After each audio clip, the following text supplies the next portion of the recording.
Mayor Slavin. Good evening. I'm Jeffrey Slavin, the Mayor of Somerset. As a municipal entity, we take great pride in the stewardship of our town and are actively engaged in many aspects of its safety and aesthetics. We are concerned about the impact that ZTA 1811 would have on our community. First, the bill changes the zoning law so that cell tower antennas and panels can be put on the utility poles 30 feet from our homes, basically in our front yards. This is a reduction from the current 60-foot setback. Other communities have even greater setbacks than even our current 60-foot setback. We urge that the 60-foot setback be retained. Second, the bill changes the zoning law so that base equipment boxes as large as 20 cubic feet could be placed in the public right-of-way. This is an increase from the current allowable 12 cubic feet. This is a box so large that a small person could stand inside, and these would be on the ground near the utility poles in the public right-of-way. Additionally, the bill does not limit the number of equipment boxes that would be allowed.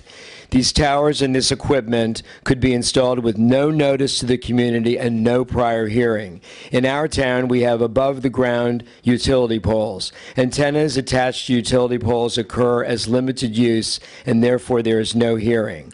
While the installation of new towers would involve a hearing, we understand this bill even strips away a community's right to appeal a decision made by the Office of Zoning Administrative Hearings.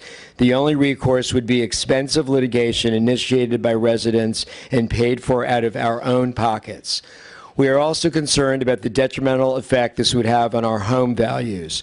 We refer you to the report, Impact of Communications Towers and Equipment on Nearby Property Values. The report concluded, as a general matter, visible utility structures do adversely affect property values. Finally, we note that currently the county has no provision for post-installation inspection. As a result, quite a number of poles in Montgomery County are not in the location cited on the application and are much closer to homes than are currently allowed by law.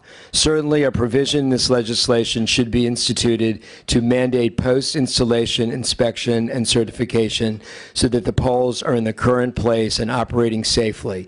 This reform should occur before any legislation is enacted.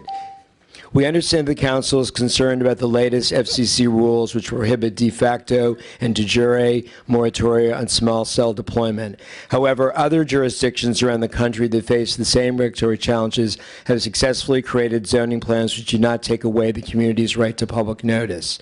Neighboring Prince George's has a process which includes public notice, mapping, and hearing.